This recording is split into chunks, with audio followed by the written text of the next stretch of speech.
Shalom, Assalamualaikum warahmatullahi wabarakatuh. Salam sejahtera untuk kita semua. Perkenalkan, nama saya Magdalena Mitagda. Saya salah satu mahasiswa dari Prodi D3 Keperawatan Merauke.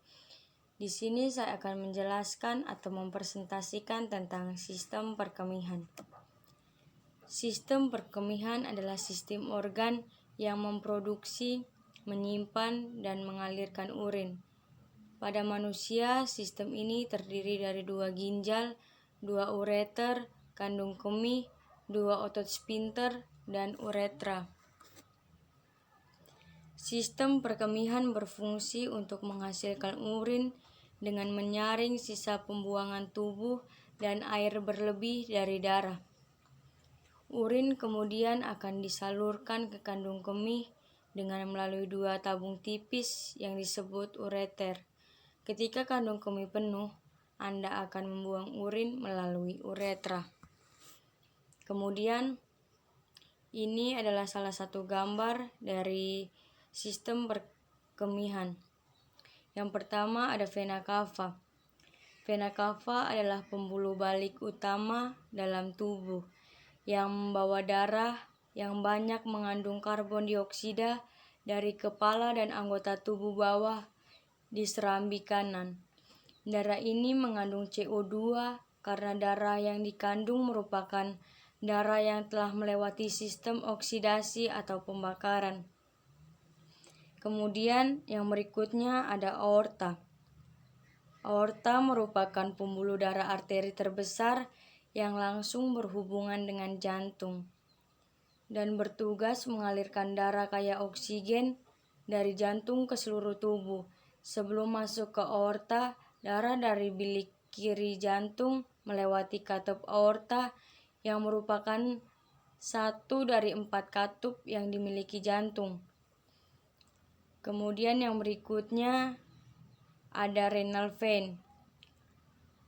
Fungsi dari renal vein adalah membawa darah yang sudah disaring oleh ginjal kembali ke jantung. Kemudian berikutnya ada renal artery. Pembuluh darah arteri ginjal adalah pembuluh darah yang memberikan suplai darah kaya akan oksigen ke ginjal Anda. Pada kondisi tertentu, pembuluh darah arteri ginjal dapat mengalami penyempitan sehingga mengurangi asupan darah pada ginjal. Kondisi ini tersebut renal artery stenosis atau RAS. Kemudian yang berikutnya ada ureter. Ureter berfungsi untuk mengalirkan urin dari masing-masing ginjal untuk ditampung di kandung kemih. Kemudian yang berikutnya ada kidney. Kidney adalah mengendalikan dan membantu keseimbangan air dalam tubuh. Melalui organ ini, seluruh jaringan tubuh dipastikan menerima air agar dapat bekerja dengan baik. Ginjal akan bereaksi terhadap perubahan kadar air dalam tubuh. Kemudian yang berikutnya adalah bladder. Bladder adalah menyimpan urin hingga waktunya dikeluarkan oleh tubuh. Namun fungsi ini bisa terganggu jika terdapat infeksi atau masalah kesehatan lainnya pada kandung kemih. Kandung kemih adalah bagian dari sistem saluran kencing yang terdapat di dalam tubuh manusia. Kemudian yang berikutnya ada uretra. Pada wanita, uretra hanya berperan sebagai saluran pembuangan urin saja. Namun pada pria, saluran uretra berperan sebagai saluran pengeluaran air mani. Meskipun mempunyai peranan berbeda, saluran uretra dan ureter ini mempunyai tujuan yang sama, yakni membuang sisa metabolisme dari dalam tubuh menuju keluar tubuh. Yang berikutnya ada arteri. Pembuluh arteri bertugas membawa darah dari jantung ke seluruh tubuh. Dan yang berikutnya ada vena. Vena adalah salah satu jenis pembuluh darah yang mengalirkan darah dioksigenasi dari bagian tubuh lain kembali ke jantung. Dan yang berikutnya ada pelvis renalis atau pelvis ginjal, adalah ruangan berbentuk corong yang terletak di dalam ginjal dan berperan penting dalam proses pengumpulan dan pembuangan urin. Setelah diproduksi urin akan melewati sejumlah bagian, yaitu pelvis renalis, ureter, kandung kemih, dan dikeluarkan lewat uretra saat buang air kecil. Dan yang berikutnya ada ureter. Ureter berfungsi untuk mengalirkan urin dari masing-masing ginjal untuk ditampung di kandung kemih. Dan yang berikutnya ada kapsul fibros. Itu untuk melindungi jaringan vital atau penting agar terhindar dari luka.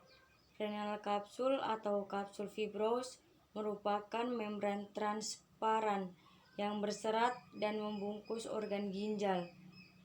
Serat pada kapsul fibros ini sangat kuat karena disusun dari kolagen dan juga elastin. Dan yang berikutnya ada kaliks.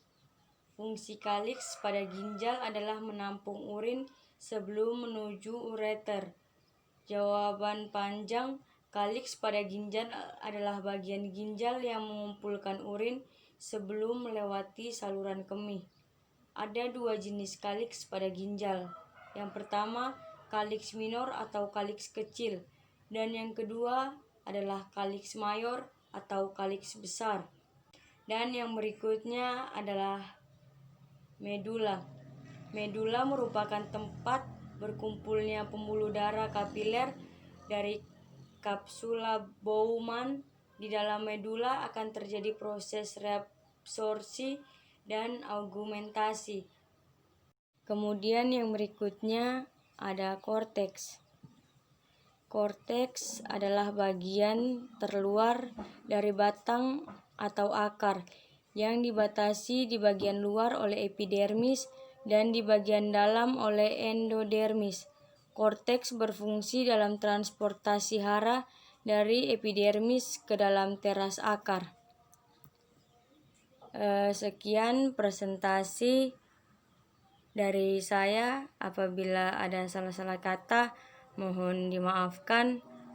Sekian dan terima kasih.